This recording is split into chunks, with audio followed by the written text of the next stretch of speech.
After I became a widow, I moved the savings into another account. My son still thinks he's in charge. Have you ever given so much of yourself that you forgot you existed? You cook their meals, fold their laundry, pick up their messes, and one day they call you too forgetful to handle your own life. I used to run this household. Every bill, every detail, every holiday. Now they hand me instructions like I'm a child. They say it's for my safety. But I wasn't unsafe. I was just unseen. Until the day I walked into the bank, alone. Until the day I stopped asking and started deciding.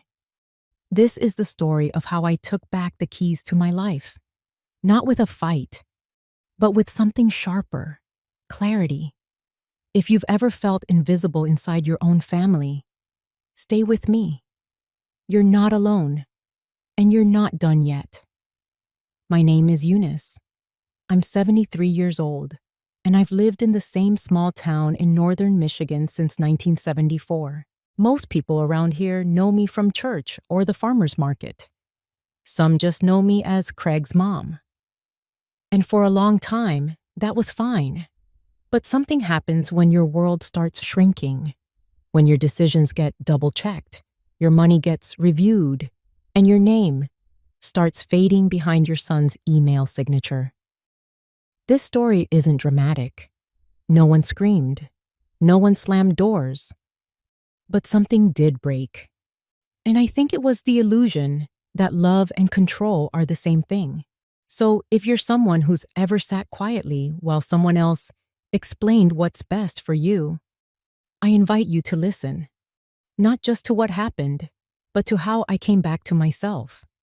Subscribe if this speaks to you, because no one should grow old feeling erased. That morning, the silence in the kitchen was louder than ever. For the first time in 50 years, I brewed coffee for one. I didn't realize how mechanical marriage had made my mornings. I knew which burner to click first, how many scoops of coffee grounds he liked, which cupboard he always left cracked open because he insisted the hinges were off. Every little habit was still there, lingering in the house like the scent of wood polish and winter air. I moved through the routine slowly, careful not to bump the same corner he always did when coming in with the mail. The air outside was still, no birdsong, just that kind of cold that makes every sound feel muted. I sat at the kitchen table in my robe, hands wrapped around the chipped mug he gave me on our 25th anniversary. It had a cartoon dog on it. He thought it was hilarious. I hated it for about a week, then never drank from anything else again. I didn't cry that morning. The tears had come and gone in waves after the funeral. I think I've reached the stillness that comes after a long storm. Not peace, just quiet. Loretta knocked on the back door like she always did. 2 short taps, 1 long. She never used the front. Said it felt too formal, like she was visiting a stranger. I opened the door before she could finish the pattern. "Morning," she said, her breath visible in the cold. She held 2 paper cups from Edna's. "Got yours with just a splash of cream." I remembered. I nodded and stepped aside. Loretta had a way of entering quietly, like she was stepping into a memory instead of a house. We sat in silence for a bit, the kind of silence that doesn't demand anything. She set the cups on the table and folded her gloves into her coat pocket. "Do you sleep at all?" she asked eventually. "Enough," I lied. She didn't press. Just took a sip of coffee and stared out the window like she was expecting the snow to tell her something. "The place looks the same," she said. "You haven't moved anything." I didn't see the point. She glanced at the envelope of sympathy cards on the counter. "You gonna open those?" I shook my head. A long pause. "Not today," I added. She reached for her cup again, tapped the rim lightly. "Have you thought about the accounts yet? You know, now that it's just you?" I looked down at my coffee. The swirl of cream had settled into a pale cloud. I haven't touched any of that, I said, still in both our names. Loretta leaned back in her chair, arms crossed. Honey, I don't mean to sound harsh, but if you don't hold the keys, someone else will lock the door on you. That was Loretta's way. She never dressed her advice in soft fabric. She delivered it like a quilt with no batting, rough but warm. I don't know where to start, I admitted. I never handled the banking, never had to. You're not helpless, Eunice.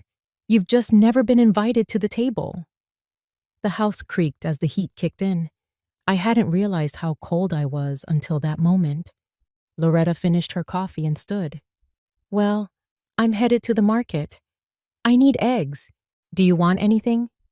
No, I'm good. Call me if you change your mind.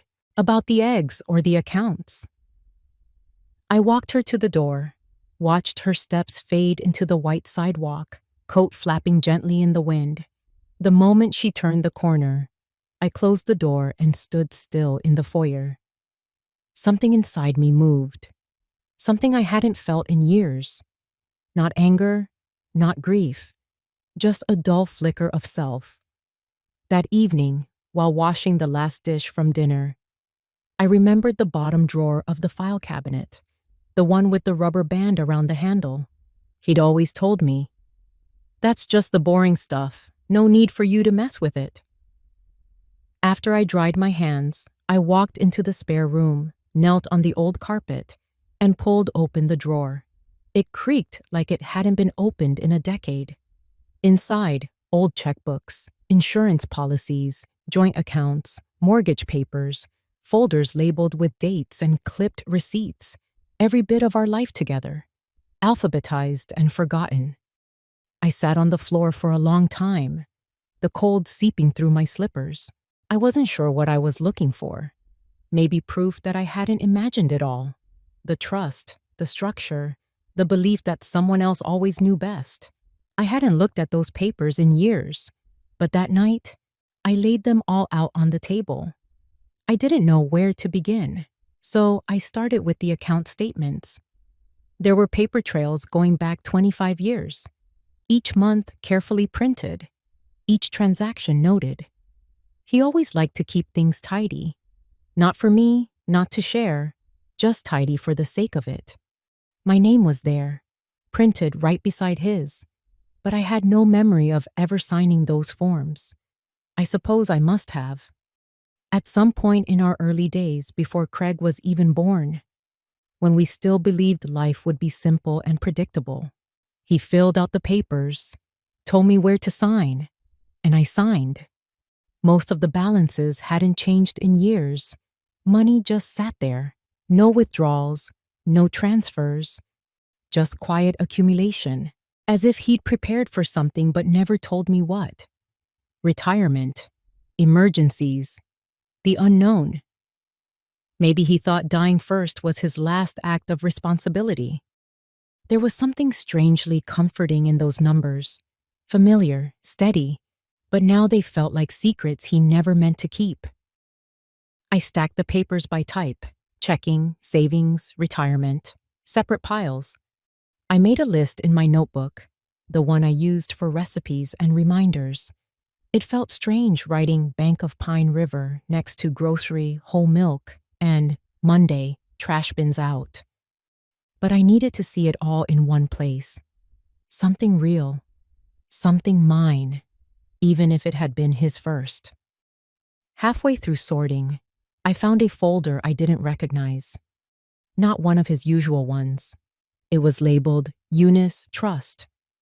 I sat up straighter. I opened it slowly.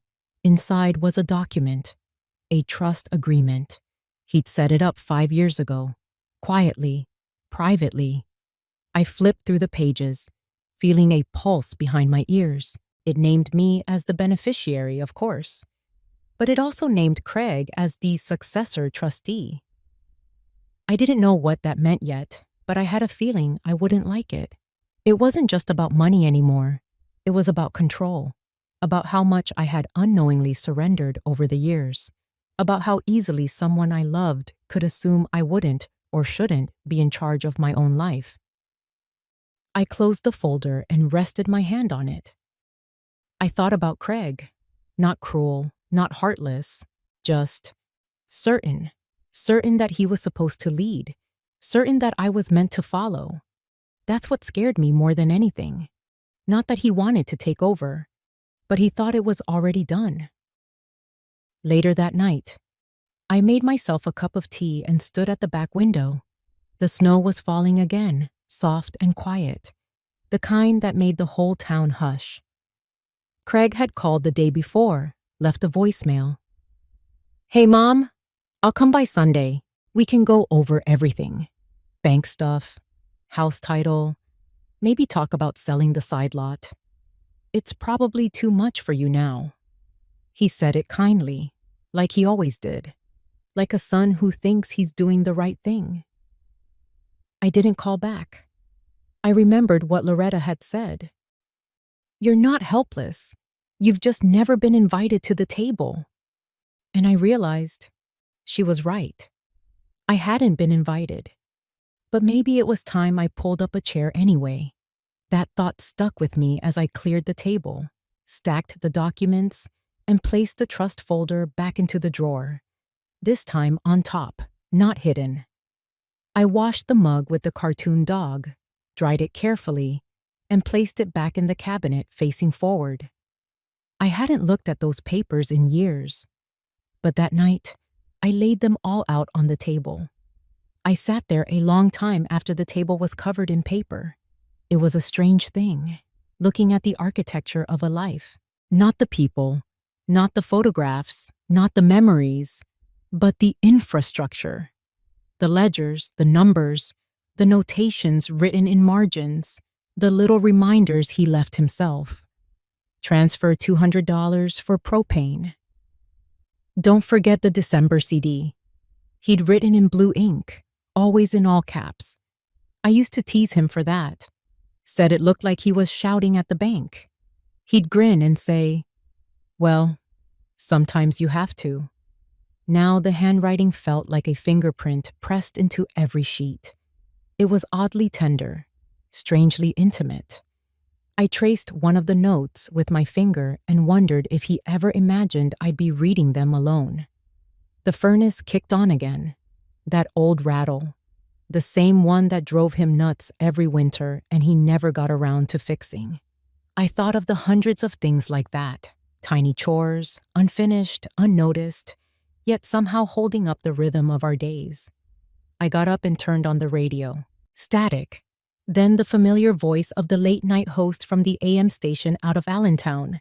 He was talking about snowfall levels and how early the river was freezing this year. I let him talk, just for the comfort of another voice in the room.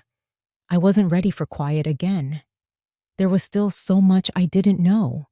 About accounts, about legal forms, about what any of it meant. But I didn't feel afraid, just unfinished.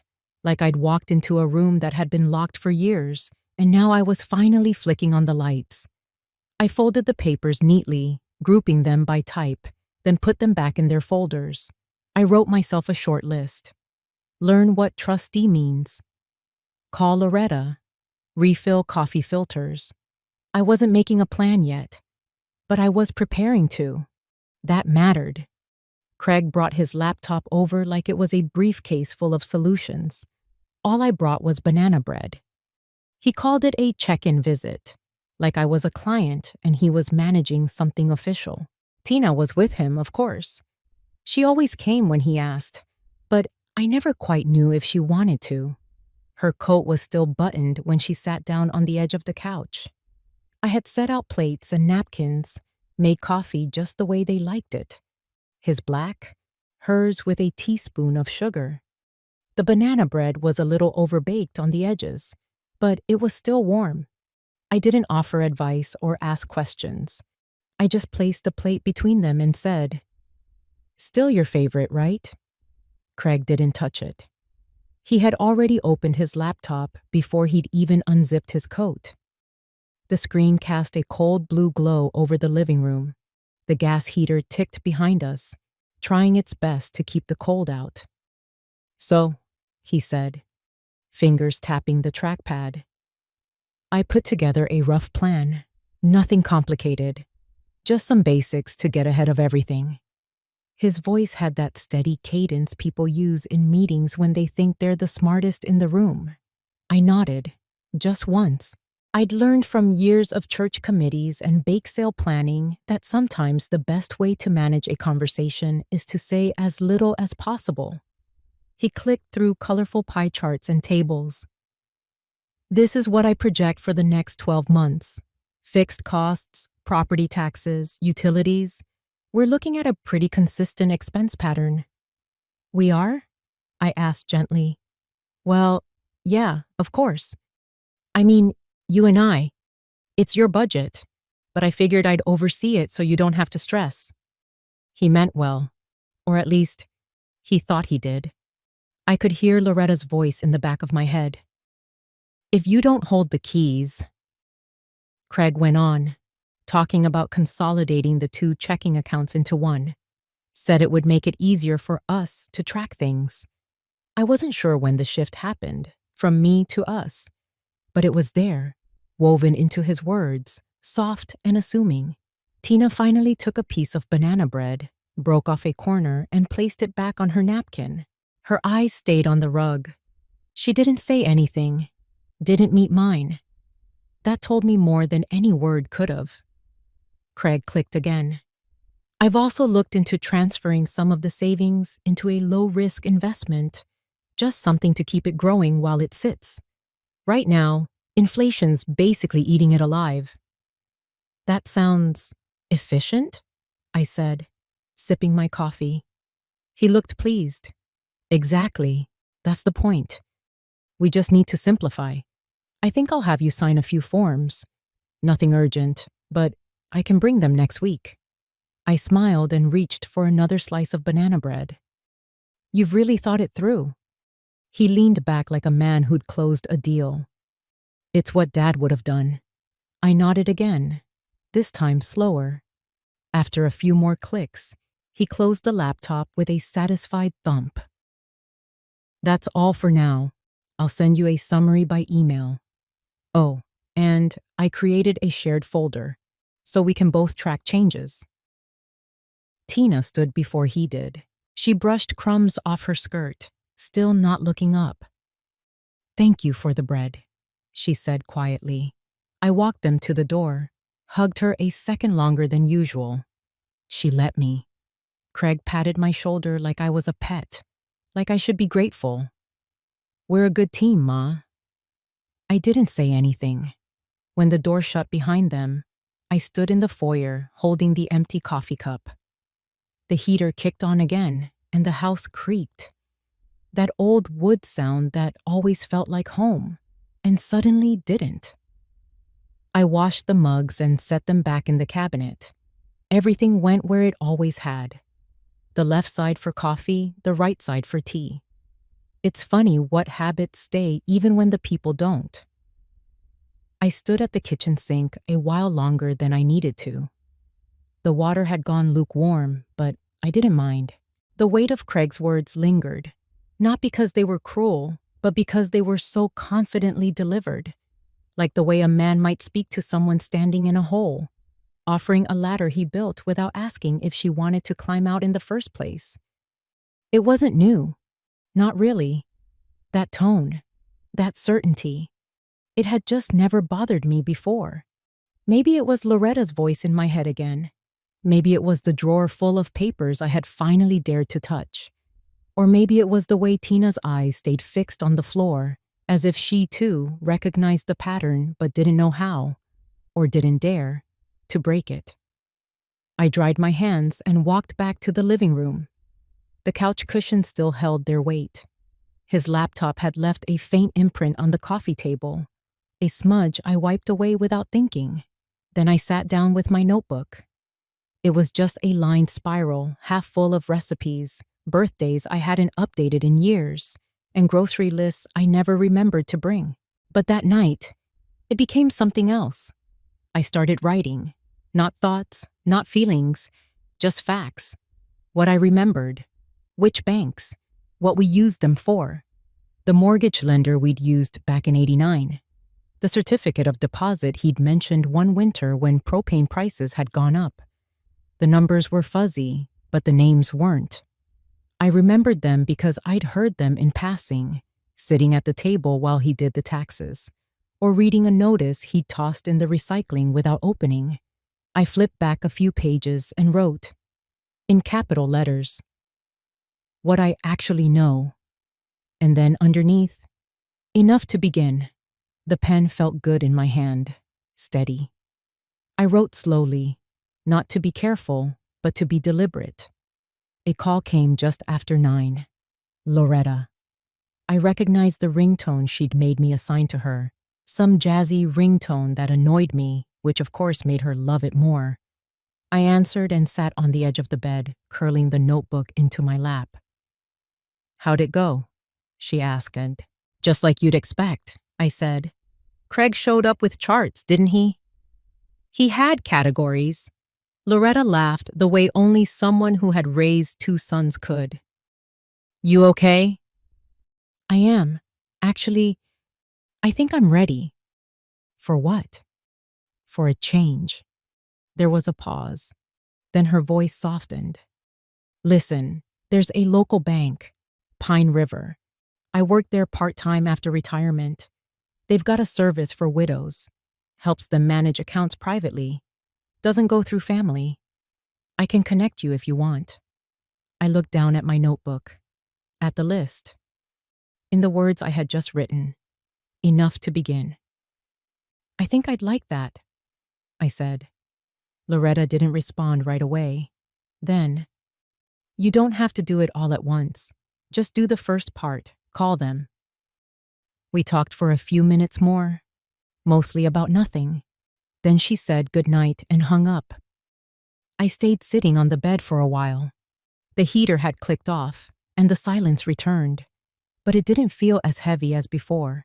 I picked up my phone and opened the web browser, found the bank's website, looked for a contact form, then I closed it. I didn't want to write. I wanted to speak. I dialed the number and waited. A woman answered, bright, cheerful. Her name was Carly. I told her I was recently widowed and needed to understand what options were available for someone like me. She said she was happy to help and that Thursdays were quiet if I wanted to come in. I scheduled an appointment. Thursday, just me and the papers. After they left, I noticed the way the cushions had sunk under their weight. The room felt smaller somehow, even though it was finally quiet again.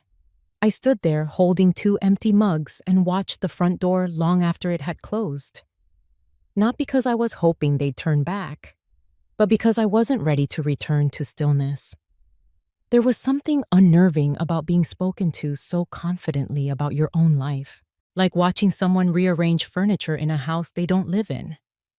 Craig never once asked how I felt about anything he laid out on that spreadsheet.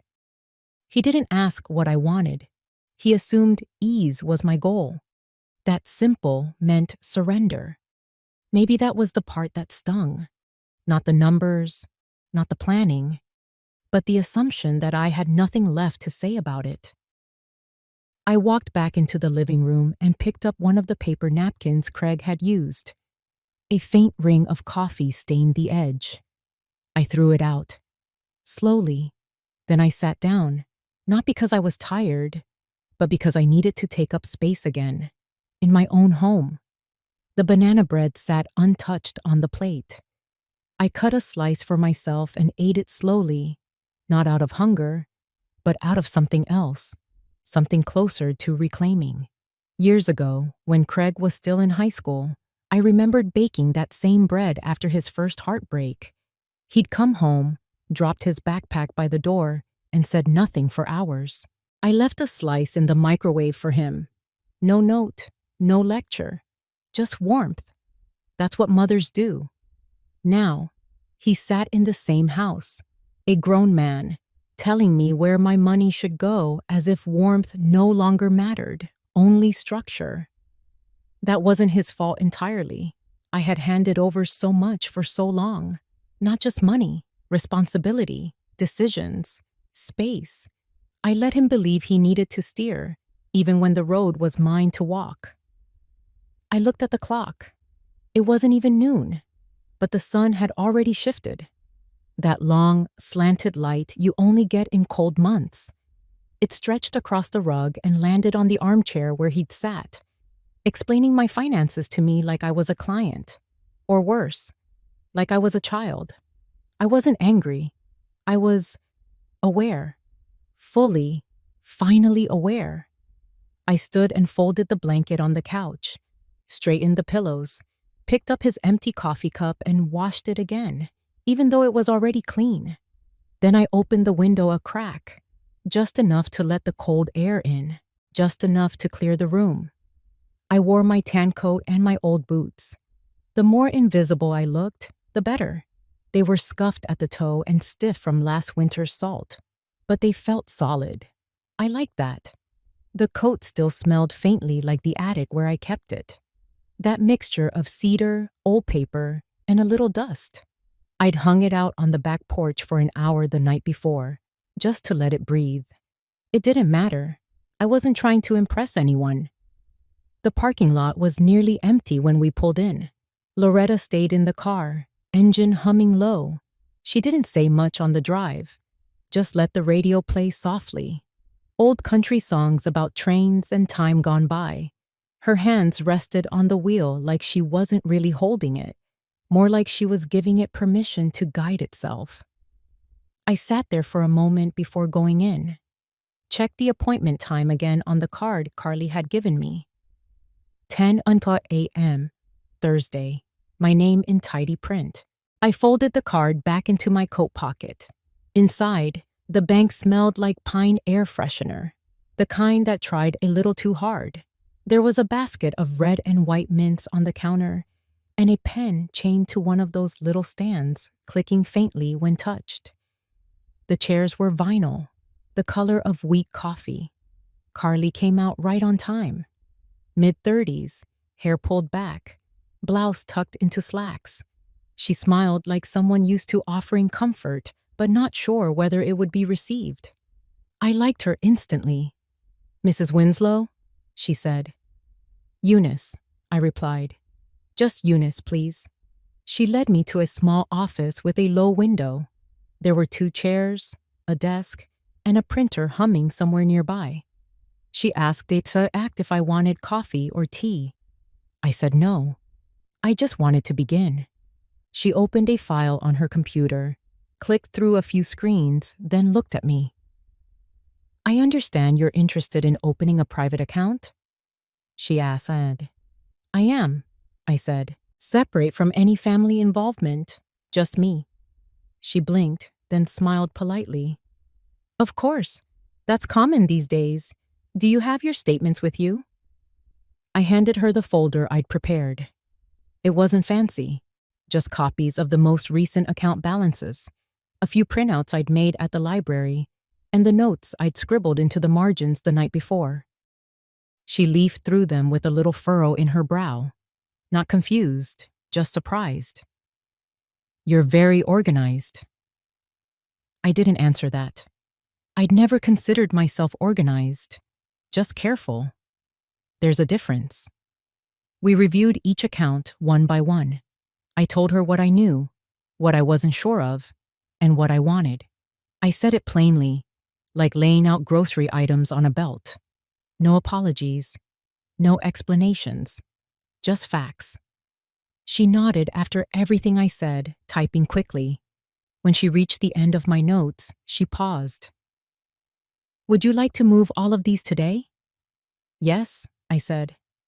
"All right," she said, smiling again. "That's very doable." The transfer process took longer than I expected, but not because it was difficult. Carly was thorough. She double-checked routing numbers, verified balances, and made polite small talk while the computer loaded page after page. I nodded along, mostly watching her hands move with practiced confidence. At one point, she looked up. "Just to confirm, you're the sole authorized user on all these accounts going forward." Yes, I said. Just me. She paused again, as if that deserved more conversation. But when I didn't offer any, she didn't push. You know, she said after a moment, most folks your age who come in for this kind of thing usually bring a son or daughter, or at least ask them to review the paperwork. I didn't forget, I said. She smiled. Right, just checking. She printed a few documents for signature. The pages were warm from the machine, and the pen clicked faintly as I wrote my name in the assigned boxes. Carly turned each page with care, placing them in a neat stack when I finished. That's it, she said. You're all set. The new account is active. The transfers are in process. You'll get confirmation by mail. I nodded. Do you want a temporary debit card? She asked. No rush, I said. I'm used to cash. I just wanted things clear. They are, she said, handing me the last form. You've got a very clean setup now. We stood. I reached into the peppermint bowl on her desk and took one, just to have something in my hand. Thank you, Carly. My pleasure, she said. Really. Outside, the clouds had settled low over Pine River, the sky the color of pewter. Loretta was still waiting in the Buick, one hand on the wheel, the other wrapped around a styrofoam cup. She didn't roll down the window, just looked at me and raised her brows. I got in, peppermint still in my mouth, the paper crinkling in my pocket. Well, she asked. I did it, I said. She nodded once, like that was enough. Halfway down Main Street, she asked, Were you scared? I looked out the window as the town passed by in slow motion. The diner with its chipped awning, the gas station with flags fluttering in the wind, the pharmacy that always seemed to change ownership but never its beige sign. I was, I said. But not anymore. When I got home, the light in the kitchen had gone gray. I made tea without turning on the overheads, just a little counter lamp. Something about soft light made the quiet feel kinder. I sat with my cup, slowly unwinding the peppermint into a napkin. My phone buzzed on the table. A message from Craig. Hey, Mom, we should talk more about the land titles. Let's meet soon. He doesn't know what's changed. I sat at the kitchen table long after the tea had gone cold. Not because I had anything more to plan. I didn't. Everything that needed doing was done. The folders were back in the drawer. The papers were signed. My name alone was now enough. But even with the practical matters settled, something else had started moving inside me. Slow and unfamiliar. It wasn't a relief, not exactly. And not pride either.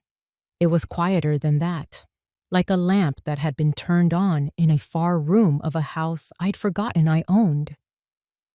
I thought about the first time Craig ever filled out a check for me. I'd just come home from the hospital.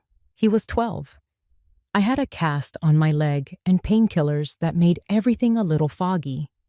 He sat with my checkbook open on his lap, tongue sticking out the corner of his mouth while he copied my handwriting, careful and small. Back then, it felt like trust. It felt like help. But help has a way of staying too long at the table. Now I was the one watching the numbers. I knew what my heating bill ran in January. I knew the tax line on my retirement statement. Maybe I couldn't talk in spreadsheets the way Craig did, but I'd learned to read between the lines.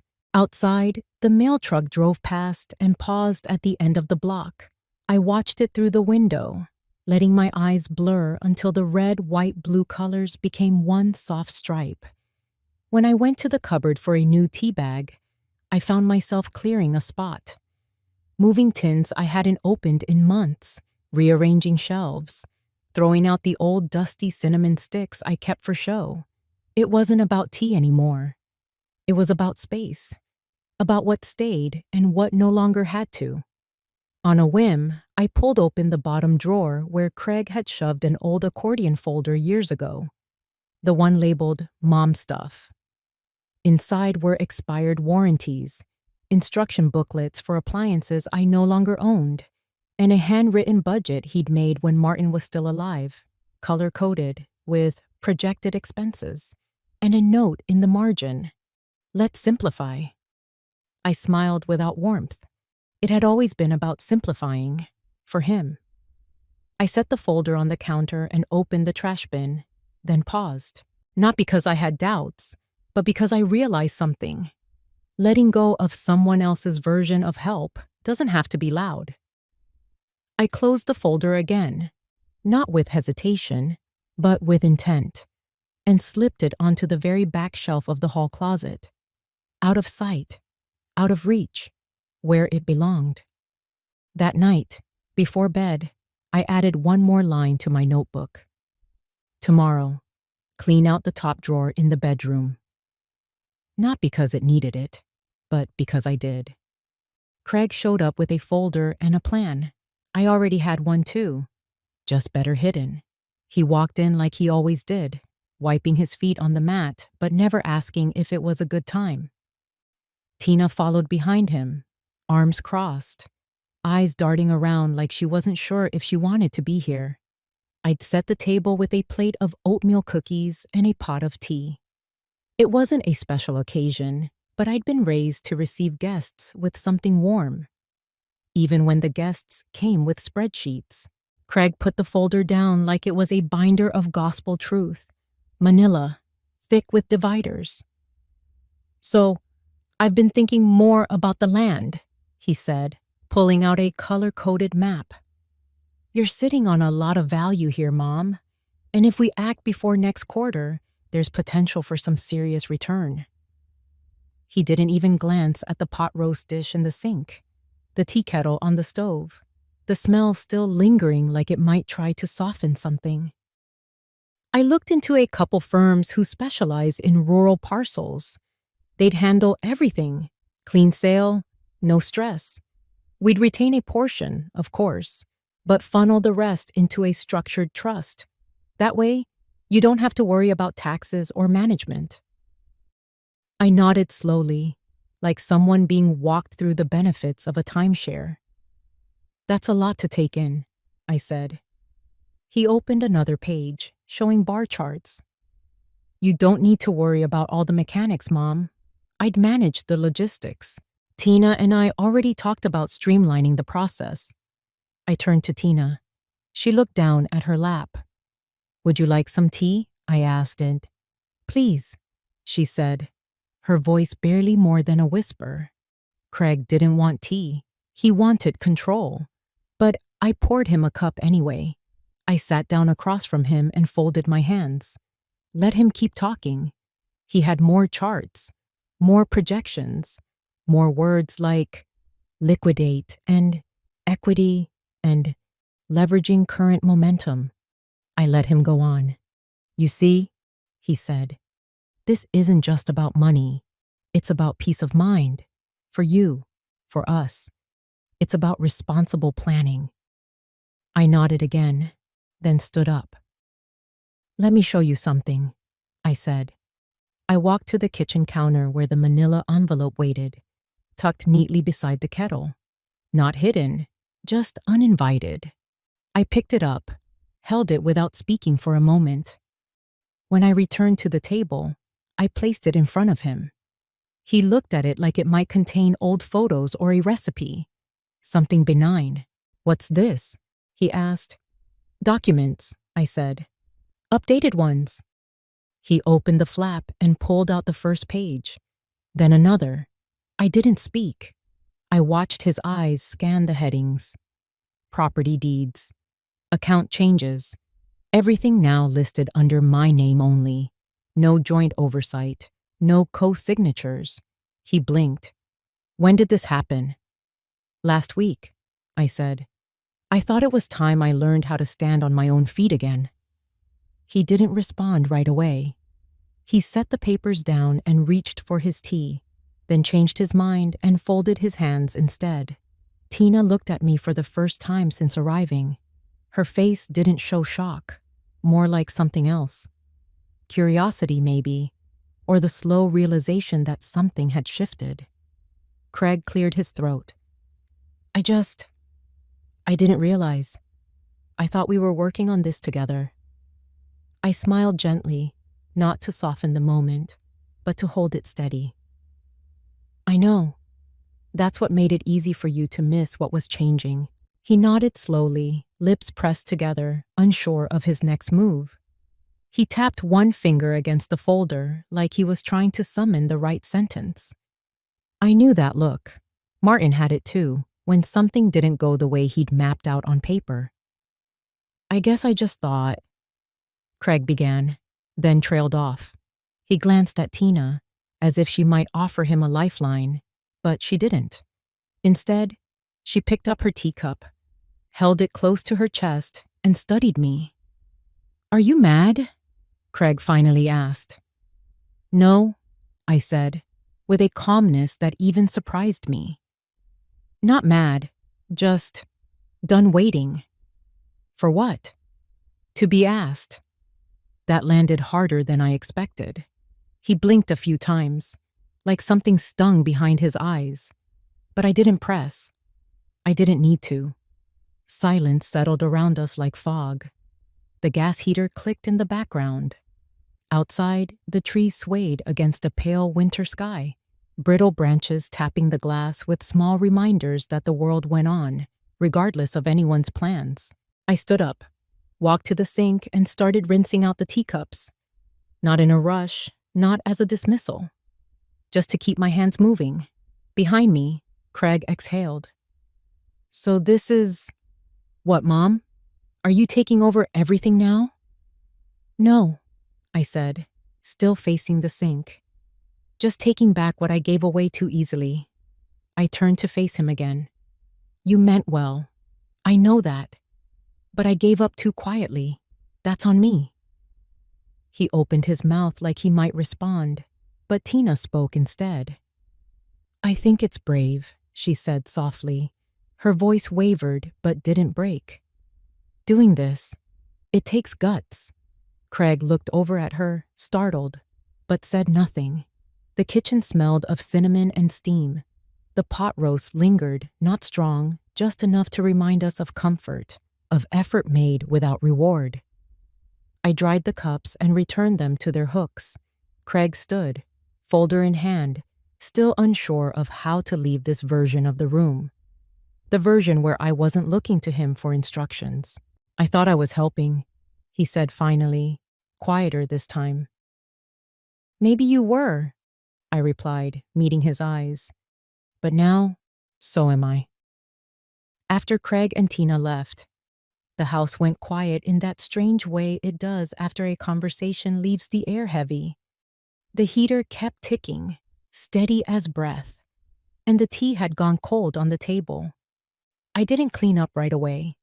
I stood by the counter for a while, tracing the edge of the envelope he'd left behind. Not the manila one. Mine. The one I'd handed him that told a truth he hadn't expected. There was a version of me that once would have felt guilty for doing it without telling him. That part of me still lived somewhere inside, in the folds of habits and years and maternal instinct, but it didn't run the show anymore. I sat back down and opened my small notebook. The same one I used for grocery lists, church events, notes from phone calls. On the last few pages, I'd begun writing things that mattered only to me, not lists of chores, but choices, reasons, reminders that my life still had direction even if it didn't orbit around someone else's decisions. I wrote down something Loretta once said that hadn't hit me until today. You don't have to make a scene to make a move. I'd made a move today, and it felt like enough. No fireworks, no shouting, just truth, placed gently on the table between cookies and silence. Later, as the sun slipped down behind the garage and the walls turned amber with dusk, I warmed the leftover pot roast and sat at the table alone. I didn't feel lonely. For the first time in a long while, the quiet didn't feel like absence. It felt like space, like a room I could finally stand in without shrinking. I thought about Tina more than Craig. The way she looked at me before she left. Not pity, not surprise. Something closer to respect. It had caught me off guard. Maybe she'd been waiting too, in her own way, for someone to stand up to him. Or maybe she just needed to see what quiet strength looked like when it finally stopped asking permission. I didn't know. But I knew this. When Craig walked out of this house today, he wasn't the only one carrying a plan. There's a difference between being quiet and being blind. I was never blind. The house made all its usual nighttime sounds, the heater clicking on, the hum of the fridge, a soft creak in the hallway I'd never bothered to fix. I sat up in bed, propped by 2 pillows, with my little notebook open in my lap. The lamp on my nightstand gave off a warm yellow light, the kind that made shadows soft and time feel slower. Outside, the window panes were laced with frost. It would be another cold morning. I should have pulled the heavier quilt down from the closet, but I liked the weight of the one I had. It was the same one Martin and I bought on a trip to Ashland years ago. One of those fall getaways where we didn't really talk about anything deep, just shared meals and walked antique shops like we didn't have bigger things waiting at home. I flipped back through some pages in my notebook. Most were grocery lists, thoughts I'd written while the news played low in the background. But near the middle were pieces from after Martin died, little fragments of thought I'd scribbled down in those early quiet weeks when I wasn't sure what was mine anymore.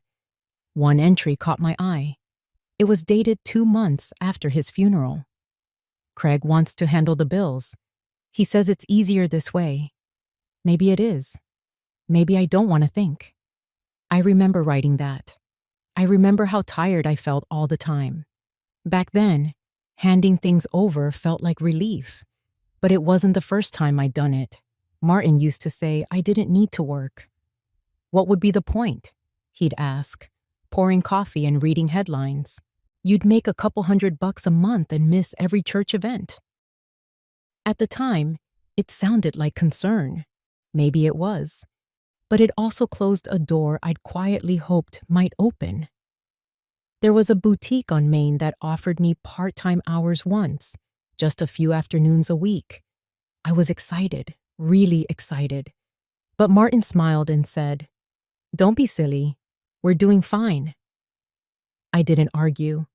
I just called and said thank you, but no. I folded that want into a corner of myself and kept moving. That's what you do when you're trying to be at peace in someone else's day. But silence isn't the same as peace. I see that now. I reached for the mug on my nightstand. The tea had gone lukewarm, but it still tasted of chamomile and honey, comforting in a way I didn't realize I still needed. My phone buzzed softly beside the lamp. A text from Loretta. "Still awake? I just remembered something. Call if you're up."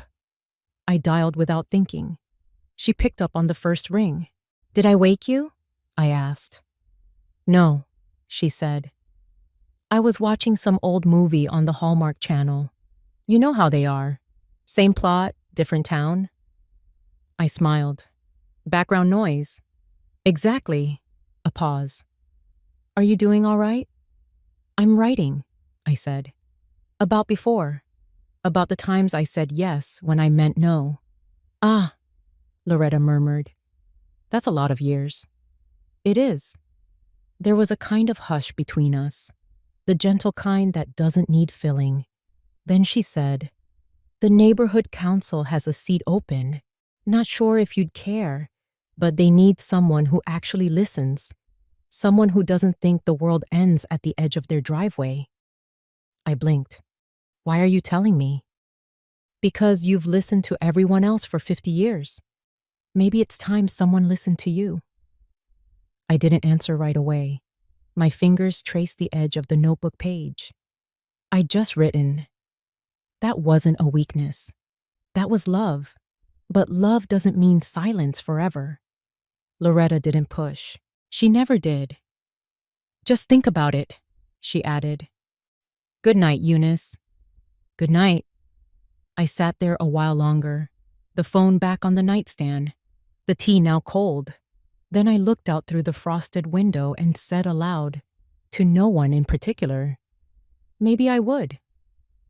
I leaned back against the pillows and closed the notebook, letting my hands rest on top of it. My fingers were still warm from holding the mug, and the weight of the leather cover felt familiar, like something I should have held onto a long time ago. It's strange how many things we let slide, thinking they're small. One conversation here, one missed chance there, but they add up. They shape the corners of your life until you look around and realize the walls were never built for you. You just decorated them anyway. Martin wasn't a cruel man. He was just certain about everything. That certainty was comforting when I was young and unsure.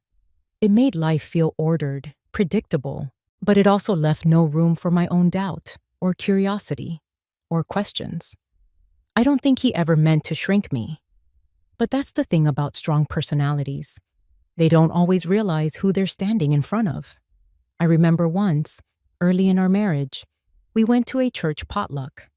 I'd brought a rhubarb crumble, and everyone seemed to love it. One of the ladies from the women's circle asked me if I'd thought about doing a recipe column for the bulletin. I was flattered, giddy even. I told Martin in the car. He chuckled, said, "A recipe column? You'll have more time once the kids are grown. Let's not pile on now." Just like that, the idea was gone, and I let it go. Not because I didn't want it, but because I'd already learned what kinds of ideas got the green light. But I wasn't blind.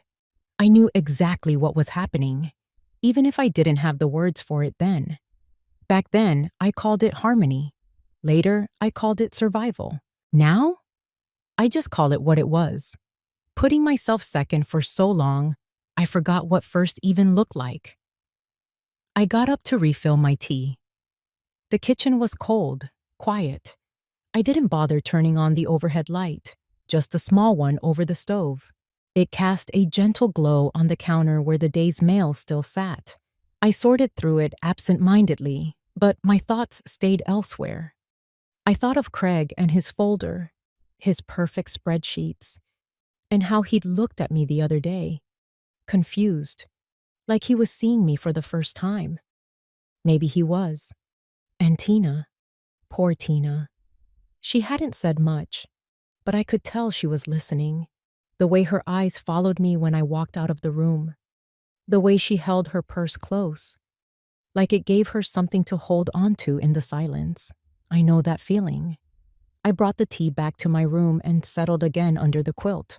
A few more lines made it into my notebook, half thoughts more than full sentences. Maybe I stopped dreaming before I meant to. Power isn't loud. I am still here. The bedside clock ticked softly. There's a kind of courage that doesn't show up in headlines or photo albums, the kind you build slowly, quietly, over years of choosing kindness when your throat burns to scream. That's what I had. That's what I still have. And now that I've remembered it, I'm not setting it down again. I used to think that aging meant softening, that somehow, with each year, the sharp edges would dull. The fears, the regrets, the buried things, until what was left was just peace. But I see now it's not about softening. It's about sharpening into yourself. Finally, all those years, I played the part, smiled at dinner tables, packed lunches with notes, turned the other cheek when I should have raised my voice. And I told myself that's what strong women do. They hold the line. They keep things together. But maybe strong women also leave the room when it no longer fits. Maybe they rewrite the rules when no one's looking. I reached down and pulled an old photo from the drawer.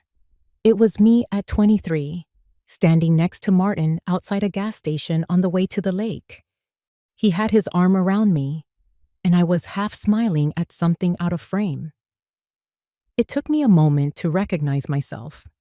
Not because I looked so different, though I did, but because I remembered exactly how I felt at that moment. Like a passenger, like someone waiting to be told what came next. I touched the edge of the photo. She was brave in her own way, brave enough to love, to raise a family, to make a life out of what she had. But I wished I could have told her what I know now, that she didn't have to ask permission to be whole. Outside, the wind had picked up. The branches tapped lightly against the window pane. Somewhere in the distance, I heard a car pass, its tires hushing along the wet road. I thought of Loretta's voice on the phone earlier. "They're looking for someone like you." And how easily I'd laughed it off at first. But even now, that line kept humming underneath everything. Someone like me. Someone who's seen things come and go. Someone who knows what it means to stay quiet for too long. Someone who might finally be ready to speak. I looked around my bedroom, not just as the place I ended each day, but as the space where I'd begun to return to myself. The light from the lamp was soft. My tea had gone cold again. Maybe I would say yes. Maybe I already had, in the quiet. They thought I just came to listen. Turns out, I came to speak. The chairs in Cedar Hollow's community hall were still the folding kind that pinched your legs if you sat wrong. I picked one close to the back at first. Habit more than preference. Old instincts.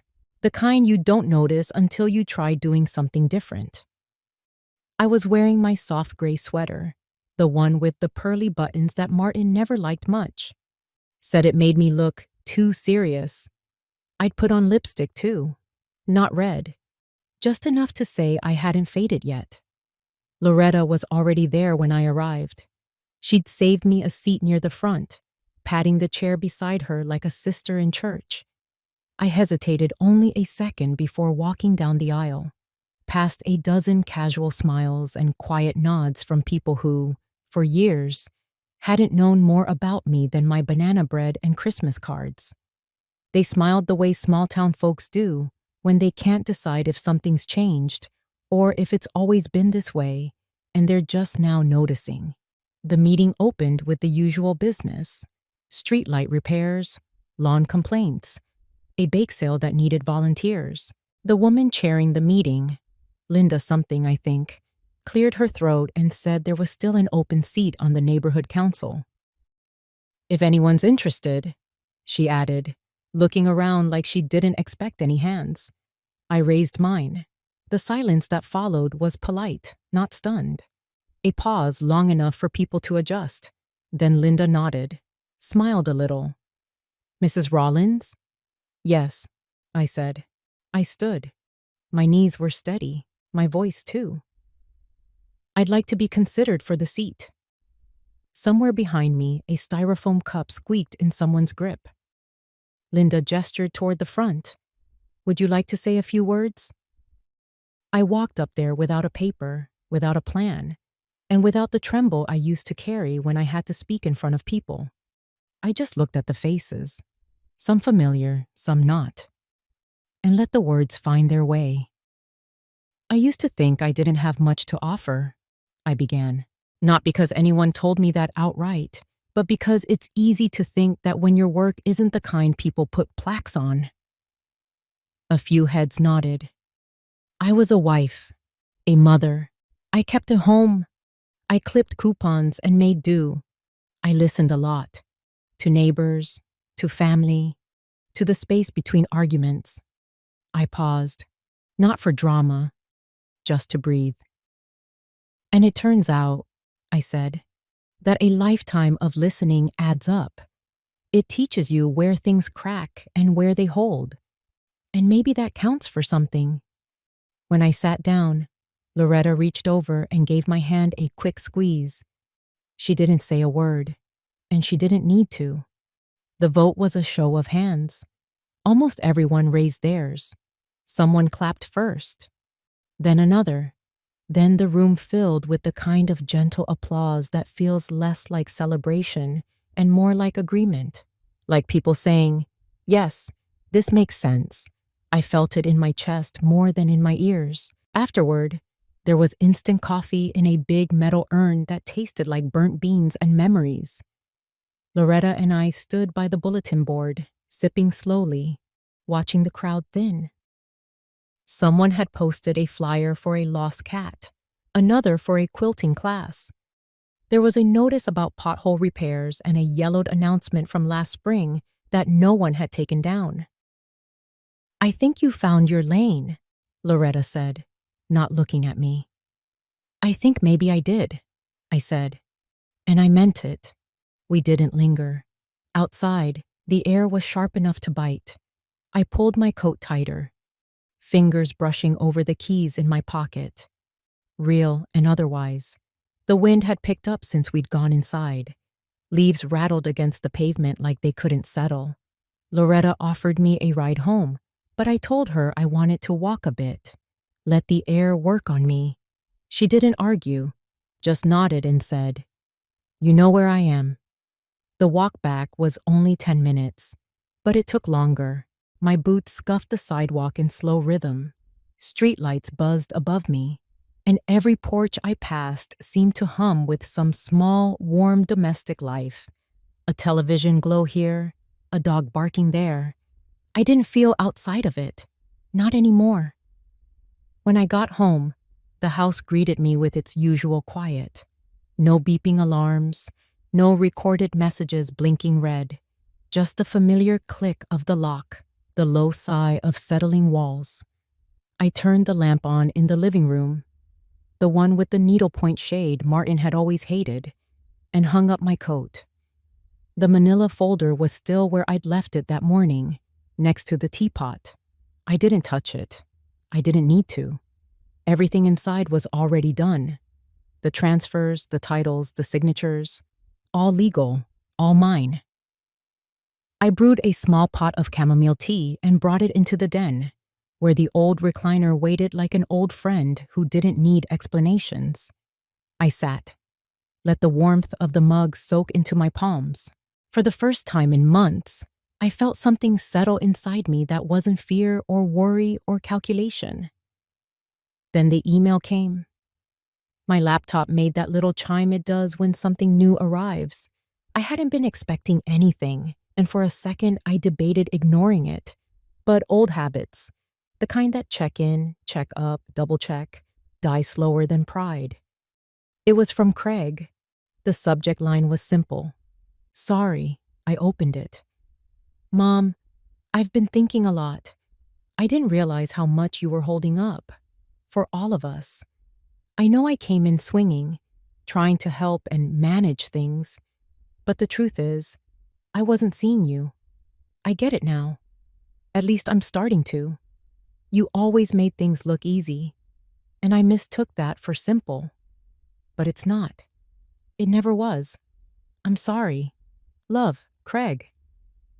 I read it twice. Not because I didn't believe it, but because some part of me needed to feel the words settle. They didn't undo anything. They didn't excuse the months, the years of decisions made around me, not with me. But they were something. And sometimes, something is enough to start again. I didn't reply right away. I closed the laptop softly, as if the silence that followed was worth keeping intact a bit longer. I let the moment be what it was. Unfinished, but real. I got up and went to the closet, pulled my coat on again. The keys were still in the pocket. I didn't jingle them. I didn't raise them like a trophy. I just walked to the door, hand wrapped around the cold metal of the knob. "He'll figure it out," I whispered into the hallway, just like I did. Then I stepped outside, into the kind of night that feels like a clean page. They say life settles down when you're older, but I've learned it doesn't settle. It shifts, quietly, sometimes painfully, but always toward truth. After all that's happened, I don't feel bitter, just clearer. I still bake on Sundays. I still keep extra creamer for when Tina visits. But now, I sit at the head of my own table, not waiting to be asked, not hoping to be heard. I make decisions, not excuses. It took me decades to understand this. Sacrifice, when constant and silent, can make people forget you have a voice, even the ones you love, especially them. If any of this feels familiar, if you've spent years putting everyone else first, just remember, you're still here. You still matter. And it's not too late to hold your own keys.